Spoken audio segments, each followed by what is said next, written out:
Muy buenos días y bienvenidos amigos de Lógica. Esta tercera sesión o tercer módulo, 8 de la mañana, 9 de la mañana, cuarto módulo, 10 de la mañana y ya 11 de la mañana. Estamos de nuevo en sala sincrónica con otra sala al mismo tiempo ocurriendo.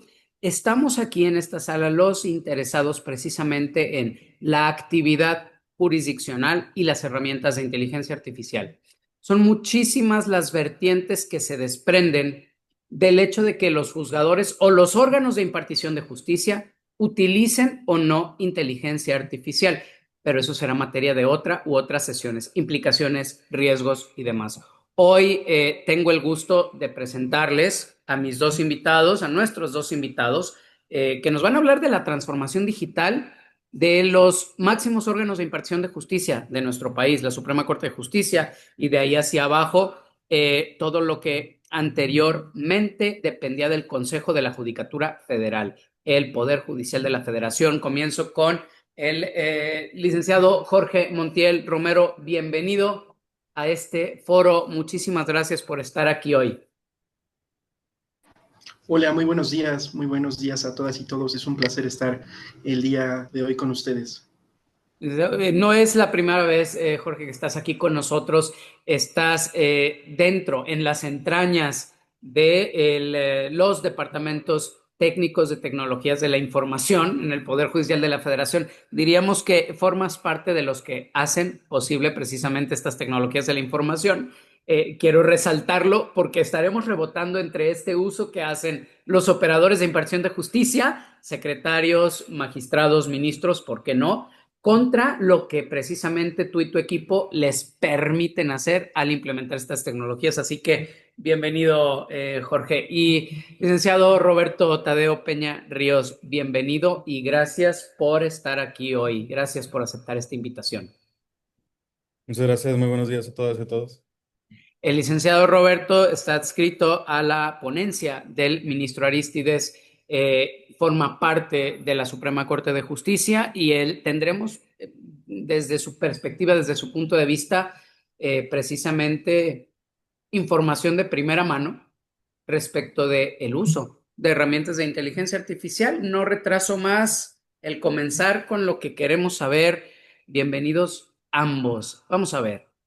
Esta pregunta está planteada, y lo platicaba antes de entrar a cámara o a foco, está planteada como si hoy la respuesta tuviera que ser sí o no y en dónde. Pero por supuesto, en los últimos 2 meses no solo ha trascendido, sino que ya tenemos los primeros criterios de uso de inteligencia artificial por parte de los tribunales, concretamente de tribunales colegiados, de juzgados de distrito, para tareas muy específicas, a manera de lineamientos, a manera de sugerencias. Quisiera comenzar con el licenciado Roberto. Este actualmente, este actualmente ya se está utilizando y en el Poder Judicial me gustaría reformularlo. Licenciado, ¿de qué modo se está implementando? ¿Es una iniciativa personal de cada funcionario, de cada secretario, de cada magistrado o ministro?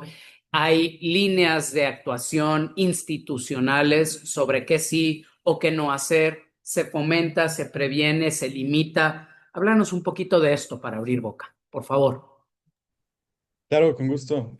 Justamente como lo plantea Roberto Ibarra, pues a mí me parece muy buen planteamiento formular la pregunta no tanto en el sentido de un sí o un no, ¿no? Porque entonces quedas como que muy bipolar. Lo cierto es que la realidad muchas veces es un espacio gris en medio, ¿no? O sea, es un espacio, es un matiz y que depende mucho debido principalmente, yo creo que a partir de 2022, 2023, que estas tecnologías pues surgen de forma muy popular y se vuelven pues muy líquidas, ¿no? Muy gratuitas de usar, muy accesibles, muy disponibles para todo el mundo.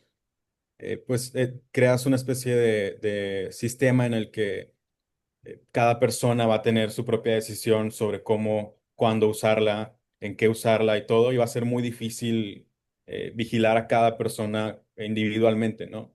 Entonces, digamos en el sentido de que eh, por la propia disponibilidad de estas herramientas, tú podrías usar inteligencia artificial y quizá muy pocas personas se darían cuenta, quizá nadie se daría cuenta o quizá sí, pero quedaría mucho en el entendido propio.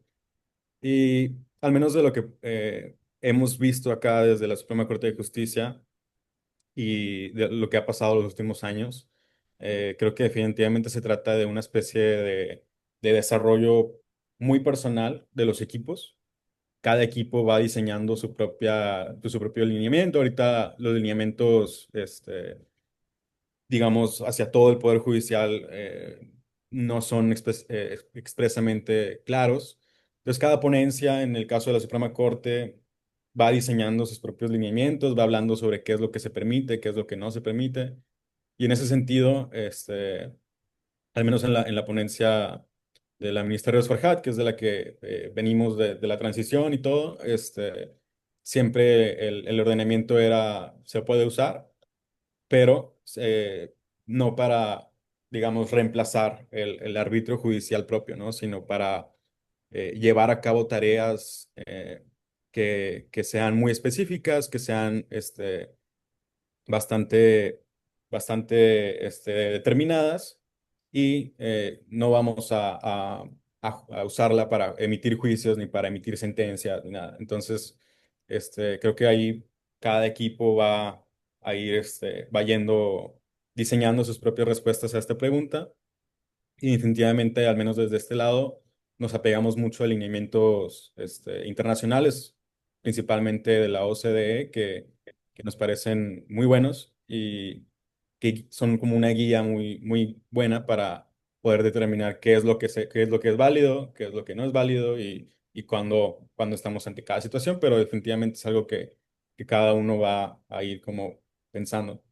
Muchísimas gracias, licenciado Roberto. Es un excelente primer acercamiento y abre muy bien la puerta porque de entrada estamos viendo, nos estamos enterando que todavía no hay una política institucional a nivel Poder Judicial de la Federación. No extraña, no sorprende, es decir, no nada más es una tecnología nueva, además estamos en una nueva época, ¿no? El viernes pasado se inauguró la 12ª época de la, o 12ª época de la jurisprudencia, del Semanario Judicial de la Federación y por lo tanto también de toda una nueva forma de administrar, de emitir lineamientos, consensos y demás. En ese sentido, yo invitaría al auditorio, me invito a mí mismo también a entender que todavía falta tiempo, le falta tiempo a sentarse a estos órganos. Sin embargo, licenciado Jorge, voy contigo. La misma pregunta desde la perspectiva de lo que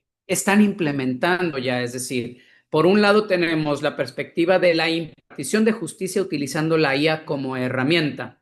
Pero ¿qué hay de utilizar la inteligencia artificial simplemente para tareas no directamente relacionadas con impartición de justicia, pero sí con todos los demás sistemas de funcionamiento de tecnología o tecnologías de la información en el Poder Judicial de la Federación? ¿Qué nos puedes decir a ese respecto?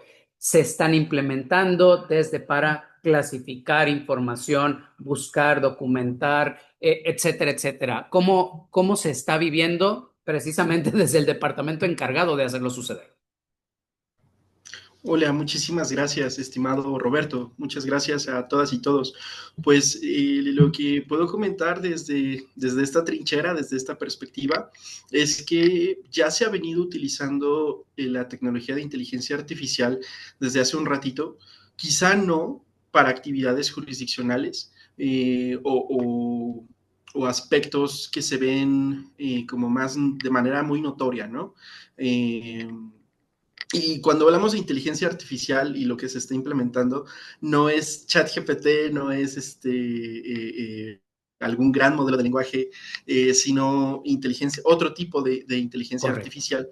Y ustedes lo pueden ver todos los días en el buscador de sentencias del hoy OAJ, órgano de administración judicial, en donde pues se han procesado más de 10 millones de sentencias. De hecho, se encuentran sentencias que se publicaron desde 2010 y gracias a diversos algoritmos de inteligencia artificial se procesan para que puedan estar disponibles en versión pública en el buscador y justamente permite hacer relaciones semánticas, que esta es otra característica que pueden encontrar en una plataforma que lleva transformación digital junto con transparencia, que se llama el buscador de sentencias relevantes, que ahí van a poder encontrar búsquedas semánticas, van a poder realizar búsquedas semánticas y es muy interesante que ya esta tecnología se esté implementando. No obstante, no obstante, lo que sí puedo comentar es que a falta, ya sabemos que sí hay una falta como de regulación, ¿no? Y entonces, ¿cuál es el reto? ¿Cuál es la perspectiva? ¿Qué enfoque regulatorio podemos adoptar? Porque tampoco es que el Poder Judicial en su conjunto no tiene algún referente con sus compañeros, con sus otros poderes de la Unión, ¿no? El Poder Ejecutivo, el Poder Legislativo. Entonces, ¿cómo le hacemos? ¿Qué enfoque se adopta? ¿Qué podemos hacer? Se busca establecer un marco regulatorio que no solamente permita a las áreas administrativas ya comenzar a utilizar este tipo de tecnología de manera transparente, sino que también se puede utilizar en los órganos jurisdiccionales del Poder Judicial de la Federación.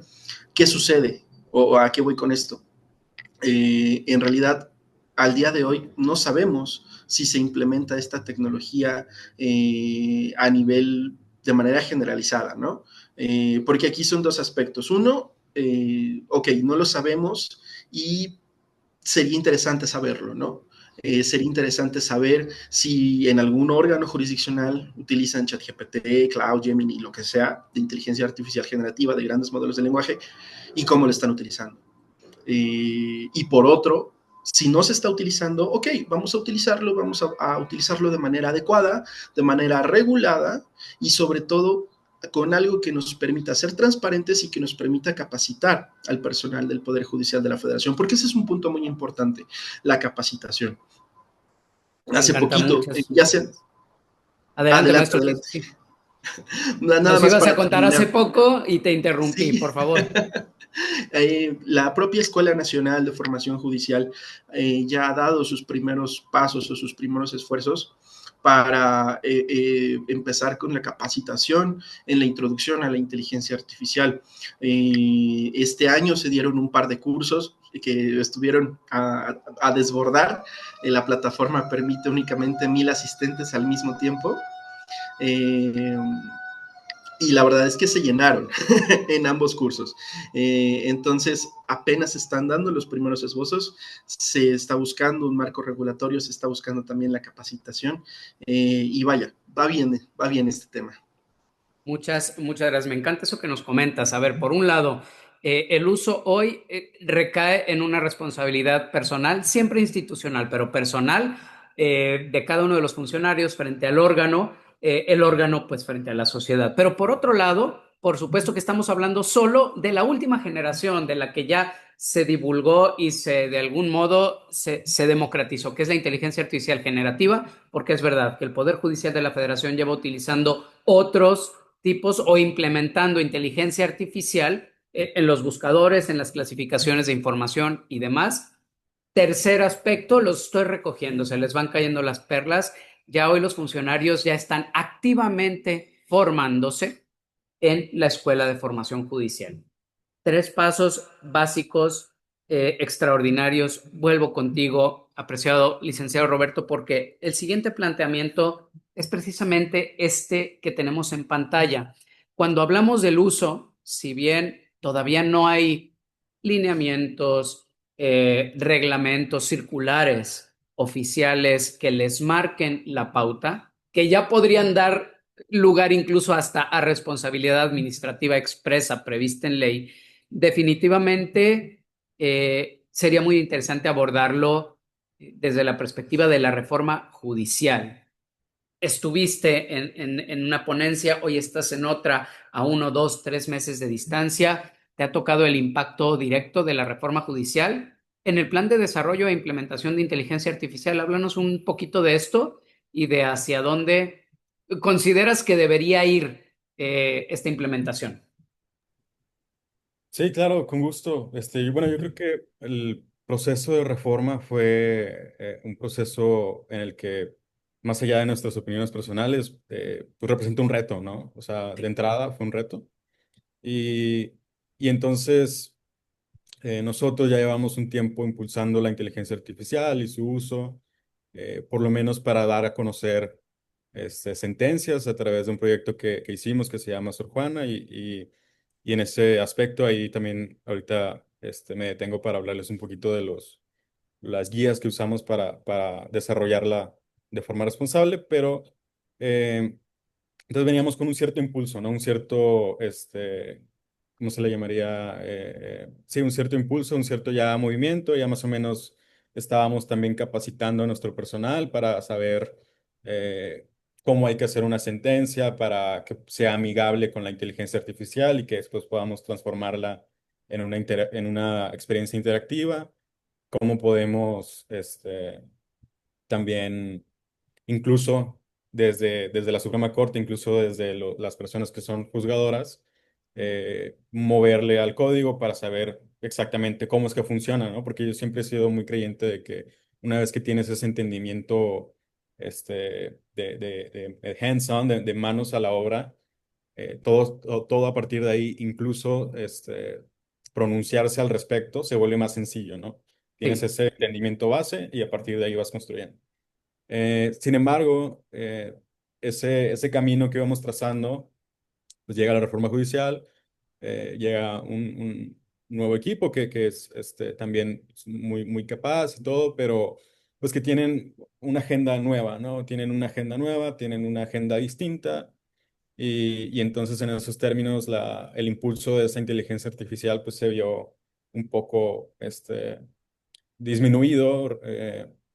Retrasado, digo, apenas van un mes, hemos tenido apenas las primeras conversaciones y todo, pero ciertamente creo que es algo que llega a la reforma pues siendo un reto tan grande e importante como lo fue, pues este, es entendible que existan retrasos en los proyectos que ya existían y quizá un replanteamiento de hacia dónde van a partir de ahora.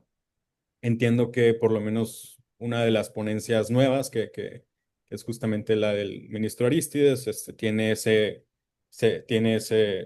digamos, eh, impulso encomienda, podría de decirse. seguir, sí, encomienda ese impulso de continuar con el proyecto de inteligencia artificial, de continuar con estos proyectos, pero aún falta que aquello se materialice. Entonces, digamos que por lo pronto en el futuro previsible, yo creo que es este año y quizá por lo menos la primera mitad del que sigue, se va a ver como una pausa. Eh, y sí me gustaría, por ejemplo, atender un poquito la pregunta de las guías que seguimos, ¿no? Porque también creo que es Sí, algo muy relevante. Este, y acá, por ejemplo, en el desarrollo y en el uso de inteligencia artificial, yo creo que algo que siempre es muy relevante es mirar hacia qué se está haciendo, ¿no? En diferentes partes del mundo, en diferentes laboratorios, en diferentes instancias. Y acá en el desarrollo de Sor Juana, pues nos volteamos a ver a la OSD, de OCDE, y sus criterios de principios de inteligencia artificial, que los mencioné previamente de forma muy breve, pero que entre ellos uno de los valores que fomenta es el desarrollo de valores democráticos y el respeto a los derechos humanos. Y lo que me gusta es porque se aterriza de forma muy concreta en cómo vas a utilizar inteligencia artificial y qué impacto va a tener la democracia, ¿no? Del sistema en donde lo estés usando. Eh, y en ese sentido creo que son valores que todos y todas debemos observar al momento en que usamos inteligencia artificial, al momento en que desarrollamos inteligencia artificial y también uno de los más particulares que yo creo que le tocará, uno de los muy importantes que le tocará justamente a la OAJ atender, es el sistema de accountability, ¿no? De responsabilidad. De si yo la uso, tengo que tener cierta responsabilidad en cuanto a uso, en caso de que eso lleve algún impacto negativo. Y, por ejemplo, hay diferentes estudios que apuntan a que los modelos de inteligencia artificial que usamos, ¿no? Regularmente, diariamente, tienen cierta orientación, ¿no? No realmente que sean un, una no son persona, un neutros, ¿no? cerebro, Hablamos sí, no mucho son del principio de neutros. neutralidad tecnológica, pero Justo. al momento de juzgar, y vamos a hablar de ello, ¿no? Precisamente, entre otras cosas, de los sesgos o el modo en cómo estos podrían impactar. No, no, no nos des spoilers, maestro, llegaremos para allá. Buenísimo. Pero fíjate, reboto esta misma pregunta ahora a Jorge, porque hay que decirlo, muchas veces los que van a estar directamente regulados se enteran hasta el final, ¿no? De cómo les van a implementar o no y qué herramientas, porque los primeros que se enteran, digamos que el primero que sabe por dónde van a estar los enchufes, los tubos, los cables, son precisamente los fontaneros, los electricistas, la parte técnica. Así que Jorge, por favor, hasta donde puedas darnos primicias, casi hasta a lo mejor al licenciado Roberto, se lo vas a estar adelantando. ¿Cuáles son los lineamientos que les han dado a ustedes? Es decir, ¿por dónde van los planes, las instalaciones? ¿Se planea adquirir software desde fuera, desde terceros ya construido, licencias? ¿O por lo contrario, están trabajando desde dentro para implementar, no lo sé, sistemas locales de LLMs que trabajen dentro de los servidores del Poder Judicial para resguardar datos o simplemente para tener el control de la información? ¿Qué nos puedes decir a este respecto?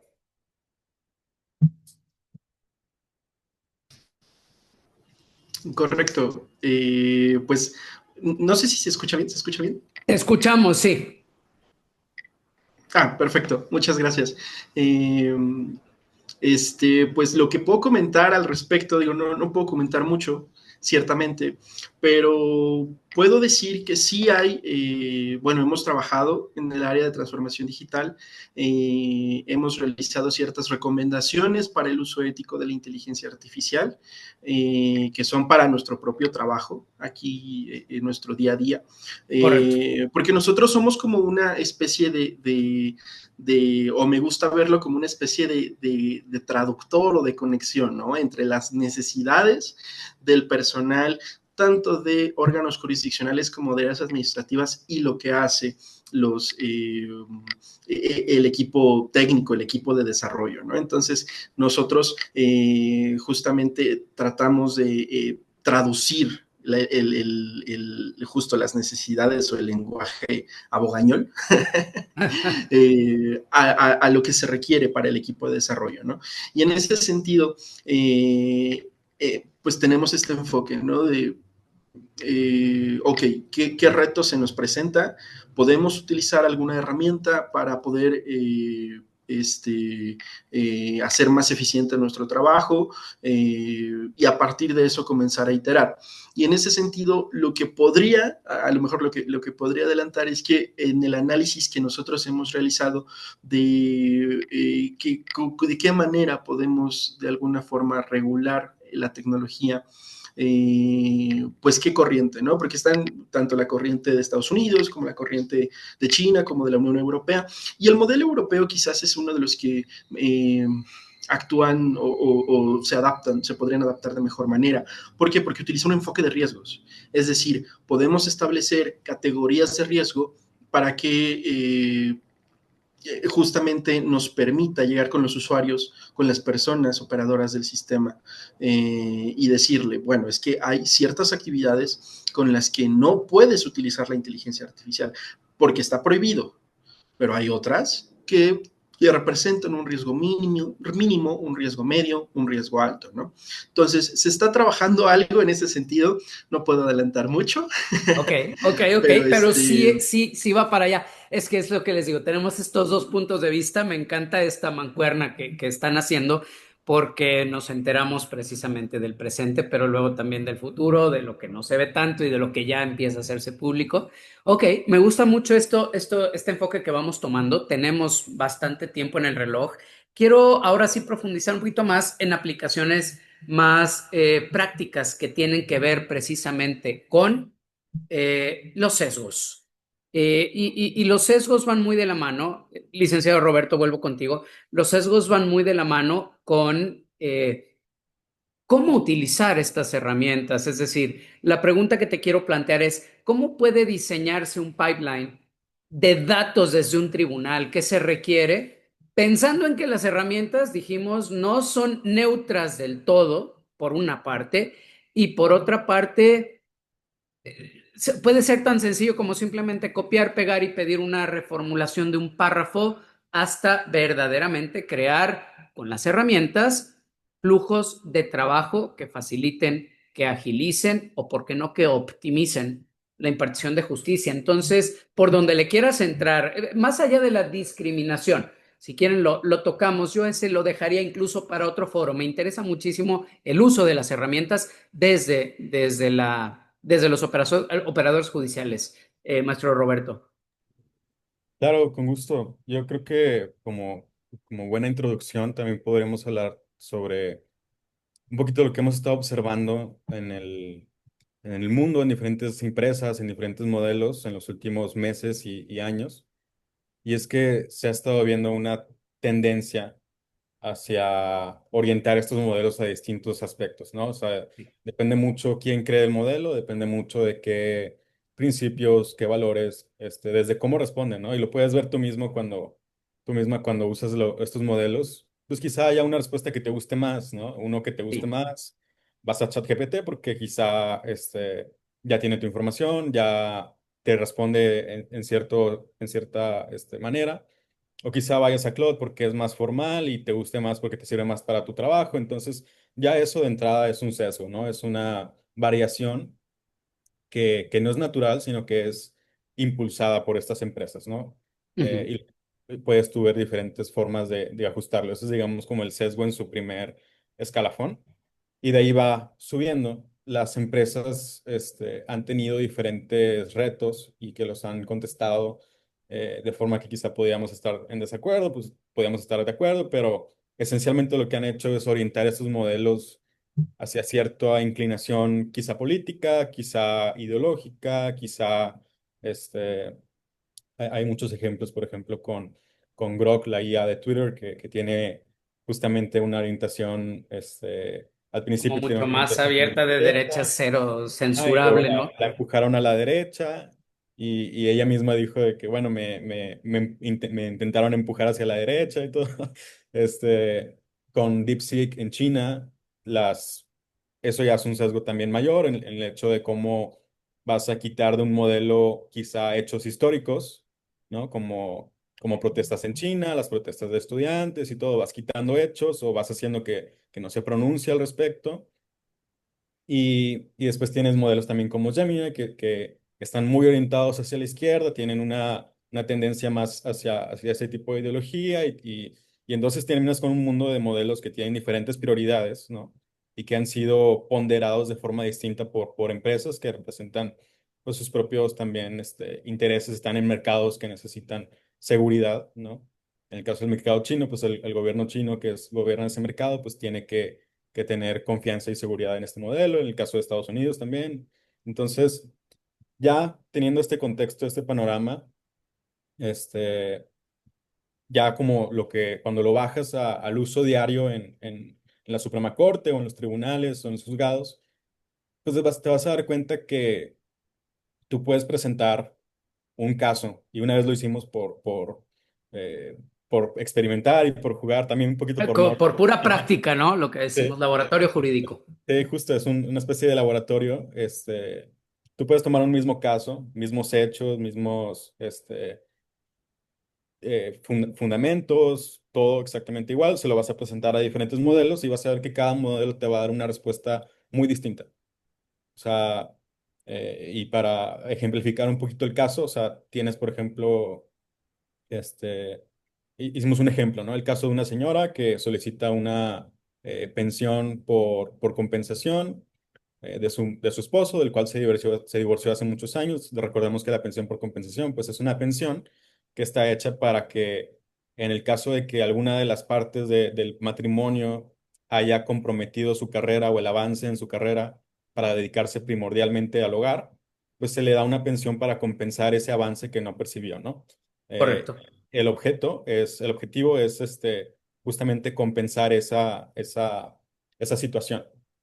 No así hacerlos iguales en patrimonio, ¿no? O sea, ese es el contexto jurídico. Entonces planteamos este caso de una señora que solicitaba una pensión por compensación y la pensión por compensación que solicitaba era de $1,000,000,000, ¿no? O sea, pusimos un ejemplo así muy Extremo, extremo, justamente para ver cómo se comportaban estos modelos, o sea, qué es lo que claro. respondían, cómo se iban orientando, y te das cuenta, que la orientación política salta una vez que los pones en un contexto específico, en un caso específico, y los comparas entre modelos, ¿no? Entonces, modelos como Gemini decían, bueno, sí, le corresponden $1,000,000,000, eso es lo que debe otorgarse, conforme a lo que tú me dices, y todo. Era un caso tenía varios documentos y todo.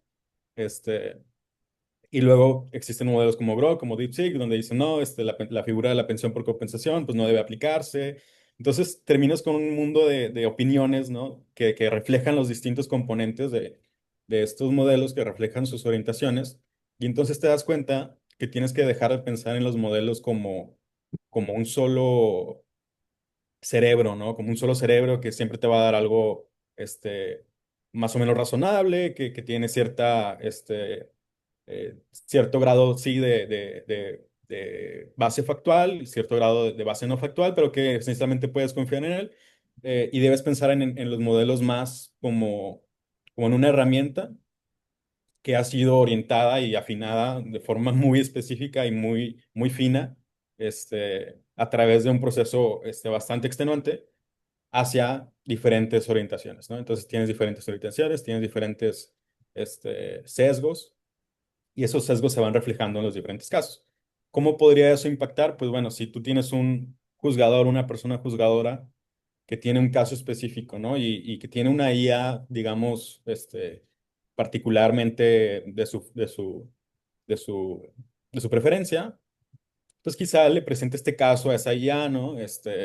Y se adquiera ese criterio, lo haga suyo propio Sí. para emitir su sentencia, ¿no? Entonces, pues ahí ya estás hablando de diferentes cosas, ¿no? Primero, ¿cómo vamos a regular qué modelos acceden las personas juzgadoras? Hay una diversidad. Segundo, ¿cómo vamos a... Ese modelo pues no necesariamente tiene un conocimiento sobre el contexto jurídico mexicano y los avances que ha habido en los últimos años. Entonces, no necesariamente puedes decir que entienda, digamos, la perspectiva de género, la pensión por compensación. Eh, entonces surgen una serie de problemas, ¿no? Y te vas viendo cómo vas cayendo con una especie como de snowball, ¿no? Que se va acumulando. Y, y entonces creo que la respuesta desde la Suprema Corte, desde el órgano de Administración de Justicia, podría verse como, un modelo cuyo sesgo sea controlado. Los sesgos nunca se eliminan, de hecho, o sea, son necesarios en cierto punto, pero que puede controlarse, y definitivamente puede orientarse hacia cierto grado, hacia cierta orientación, y son más como herramientas que podemos empujar, ¿no? Para después justamente proveer, con base en fundamentos y todo, diferentes perspectivas.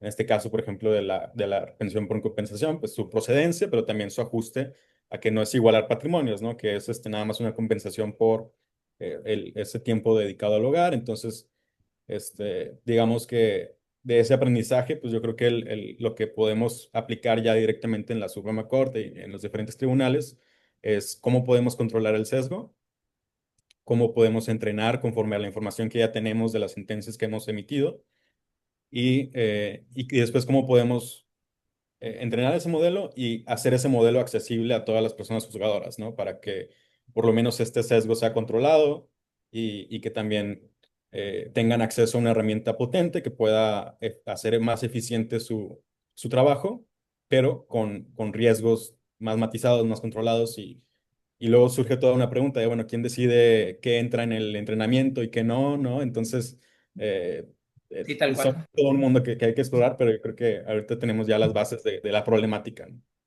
Yo creo que de la mano, la pregunta se las plantean desde el chat a ambos, pero voy a ir con Jorge para poder continuar la conversación sobre los distintos modelos y por lo tanto sus distintivas respuestas a las que llamamos sesgos. ¿Por qué una responde de un modo y otra de otra? Bueno, porque es fácil decir sesgos, es simplemente están entrenadas de un modo para responder de un modo específico. Pero Jorge, concretamente, Hablando de sesgos, pensémoslo de este modo. Los sesgos, cuando nos referimos a los abogados y el uso de la IA, los interpretamos como errores. La IA cometió errores porque yo sé que la sentencia, el criterio, la tesis o la ley dicen esto y la IA no respondió esto, respondió lo otro. Luego la IA se equivocó. Sesgos o simplemente deficiencias en el prompteo nos dan esto, pero cuando hablamos precisamente de implementar estas tecnologías, aunque sea simplemente dentro de los buscadores, uno de los grandes retos, y ustedes lo lograron muy bien, fue que efectivamente los resultados coincidan con las fuentes. ¿Qué nos puedes decir a este respecto? Desde simplemente el reto que fue, porque lo lograron, es decir, lo refleja tal cual, hasta qué es lo que sigue, es decir, solo resumir, buscar criterios, implementar otras formas de búsqueda que nos encantaría, ya no buscar por una, dos o tres palabras o con operadores matemáticos, sino decirle al buscador del use, ¿hay alguna o algunos criterios que hablen de la pensión compensatoria o la compensación económica concretamente para mujeres de escasos recursos, que lo entienda y luego nos arroje resultados? En fin, sé que de algún modo estoy esperando o buscando magia, pero es posible, lo están pensando. ¿Cuál ha sido la experiencia? ¿Cuál está siendo la experiencia que están teniendo? Claro que sí, muchísimas gracias. Pues es que, bueno, retomando un poquito tu pregunta y lo que comentó mi colega Roberto, eh, justamente bueno, vamos por partes, ¿no? Vamos por Lo, partes.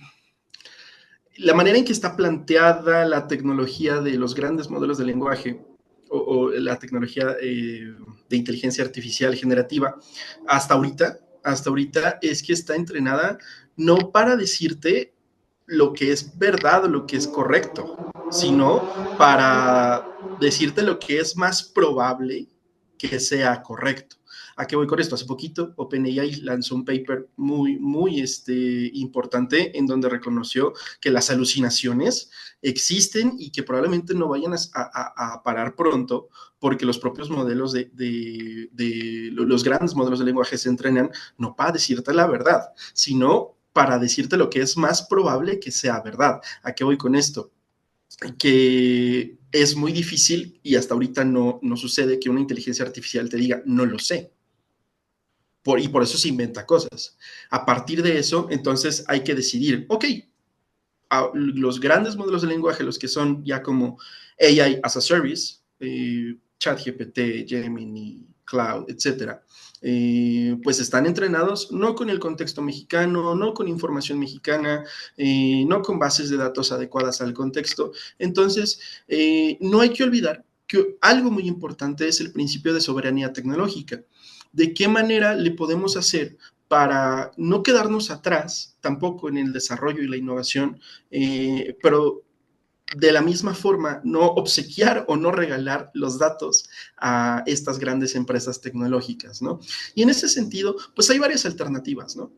Utilizar alguno de los modelos open source que se encuentran disponibles en el mercado, construir modelos in-house, que pues no es que sea sencillo, más bien ya hay un know-how de cómo hacerlo, y cada vez la tecnología va siendo más barata. Lo complejo quizás es tener el nivel de procesamiento necesario para lo que se necesita. Es decir, y entonces tenemos dos alternativas. O vamos o nos decidimos por decirle a OpenAI, ¿sabes qué? Queremos utilizar tu modelo para implementarlo en toda la judicatura o donde quieras.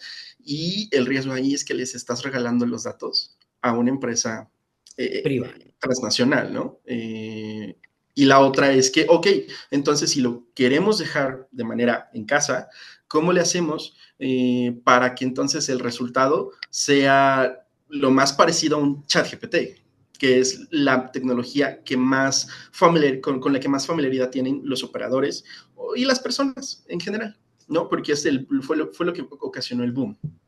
Sí. Y en ese sentido, la clave es primero establecer un esquema de gobierno de datos en el cual podamos ordenar y tener bien limpios y bien clasificados los datos que produce porque todos los días, en todo momento, la judicatura produce datos. ¿Cómo organizamos estos datos para que entonces en el momento en que lleguen a procesarse a través de modelos, los datos ya estén limpios? Eso, uno, nos va a evitar que luego tengamos sesgos, pues ya en la fase post-entrenamiento. Y dos, ¿cómo le hacemos para que establezcamos un modelo de gobernanza de la inteligencia artificial en el que no solamente incorporemos dos cosas? Uno, principios de auditoría algorítmica, y dos, principios de supremacía del juicio humano. Y esto último me encanta, porque a diferencia, o sea, podría equipararse un poquito con el principio de supervisión humana, que está mencionado en el Corpus Juris de la Unión Europea, pero a mí me gusta quizás ser un poquito más claro con este principio de supremacía del juicio humano, ¿no? ¿Y a qué se refiere? Ah, bueno, pues es que tenemos que tomar en cuenta que siempre en situaciones de ambigüedad, de incertidumbre, que pongan en riesgo a los derechos humanos de las personas, el juicio humano debería prevalecer, ya que las decisiones automatizadas no saben interpretar el contexto o los entornos culturales y experienciales, porque la propia inteligencia artificial no lo puede interiorizar. Buenísimo. No sé si se entiende un poquito esto. Sí, sí, sí, sí, sí, sí. Y fíjate que me dolió un poco cuando dijiste, se necesita gran capacidad de procesamiento para los menos versados como yo, pero que al mismo tiempo ya entendemos que capacidad de procesamiento equivale a dinero para poder hacer lo que se hace desde fuera por las grandes empresas y compañías, servidores y demás, implica dinero que el Poder Judicial de la Federación no tiene, que el presupuesto no le dotó, por lo menos para este periodo 2026, lo que, lo que implica que no lo veremos pronto al menos, o no con la velocidad que quisiéramos hacerlo. Maestro Roberto, por favor, sobre la misma pregunta que tenemos en pantalla, ¿cómo están ustedes actuando precisamente para reducir estos sesgos? Y por supuesto también tenemos preguntas en el chat. Si quieres, primero atacamos esta que tenemos en pantalla y tomamos algunas de las preguntas del chat. Buenísimo, muchas gracias. Sí, bueno, ahorita les comentaba un poquito del problema del sesgo, ¿no? Yo creo que eso también dejó, muchas inquietudes por ahí, y cómo ya tenemos la problemática planteada, ya tenemos un poquito aterrizada en cómo se refleja, digamos, a gran escala en estas empresas y luego cómo eso baja al uso diario y cotidiano de la IA por diferentes, juzgados, tribunales y la corte. Y ahora quisiera hablar de soluciones, ¿no? Algunas cosas Sí, que se pueden hacer, algunas cosas que hemos implementado ya en lo técnico. Y bueno, ahí, por ejemplo, para el desarrollo de Sor Juana, que fue esta IA que resume sentencias y las hace más accesibles, lidiamos también con el problema de los sesgos, ¿no? O sea, tienes un sesgo hacia cómo vas a responder una pregunta.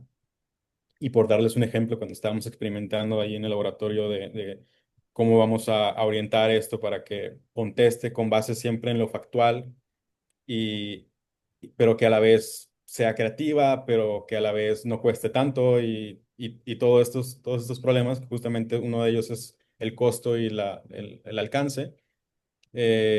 Surgen diferentes herramientas y uno de ellos es, por ejemplo, un algoritmo que se llama, que para mí es un algoritmo muy noble y muy elegante una vez que ya conoces cómo funciona, se llama generación aumentada por recuperación. correcto. Y la generación aumentada por recuperación, pues es muy noble, es muy sencilla de entender, es muy elegante. Esencialmente, lo que te permite hacer es darle al modelo la información adecuada en el momento adecuado, ¿no? Estas herramientas solamente son buenas si tienen la información correcta en el momento correcto para poder contestarte, ¿no?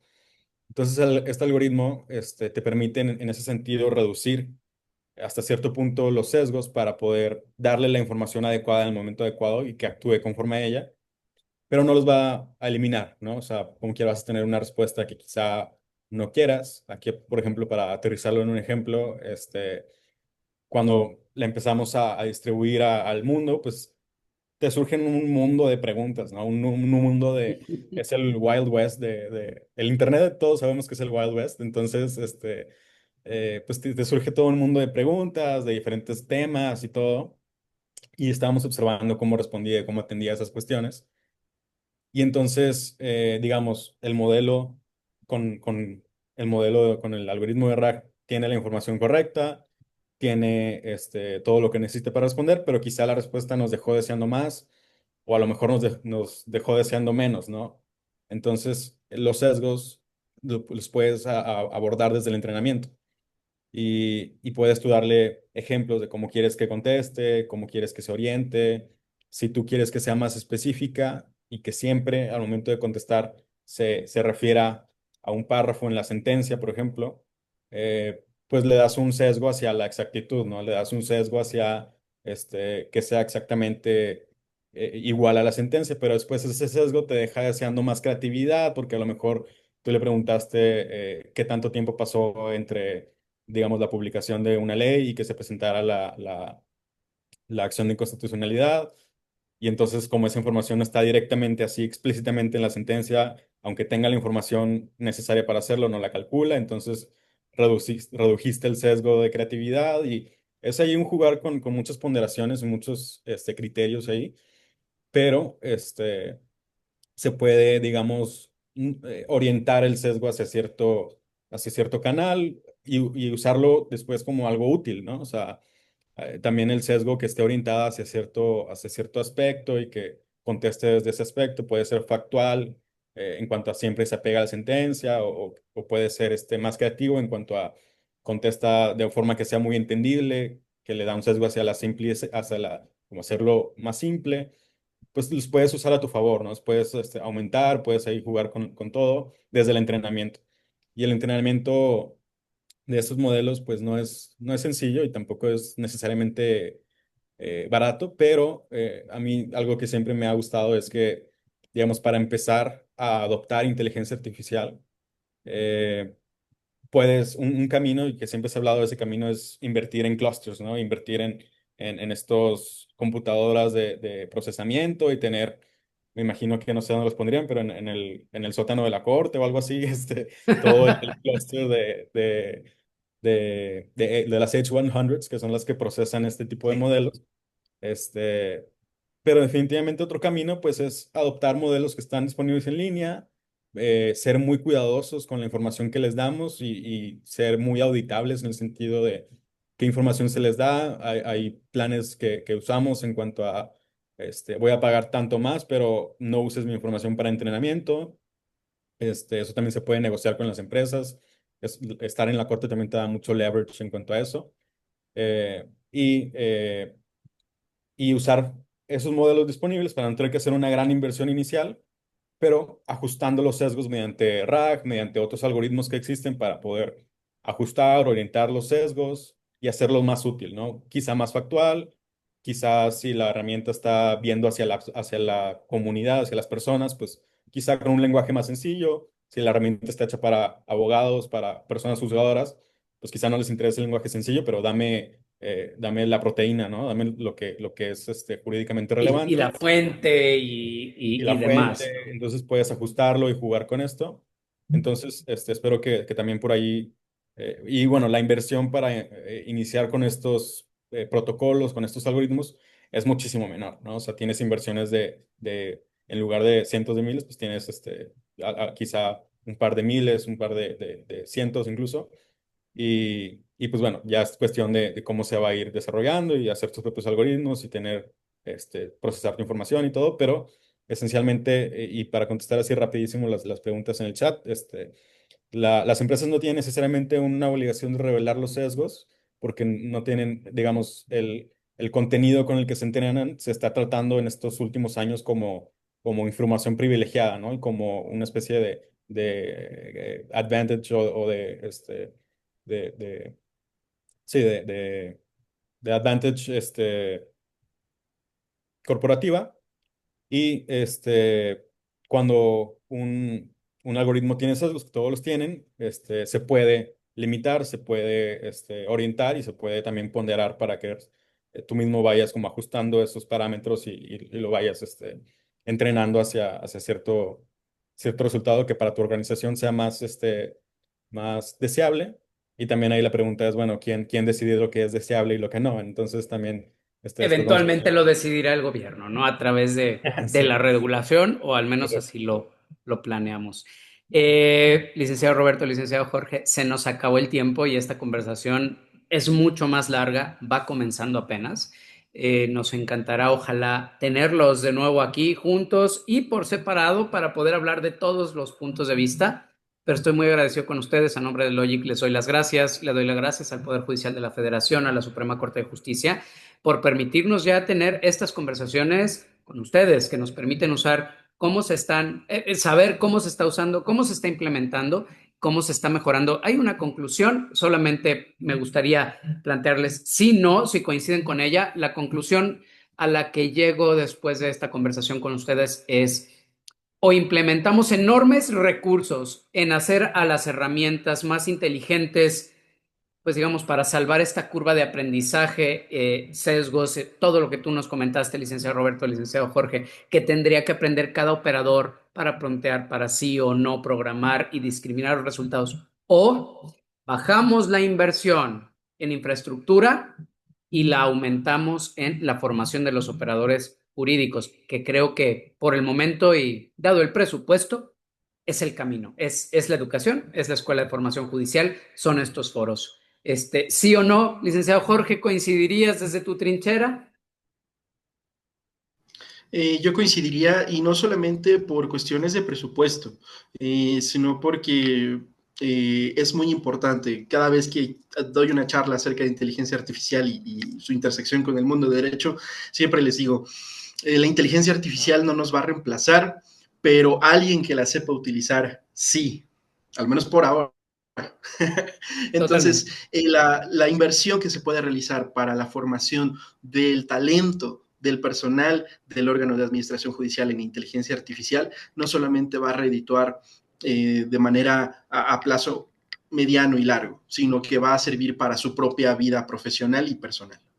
Muchísimas gracias, licenciado Roberto. Misma pregunta, menos presupuesto en infraestructura, mucha más en educación.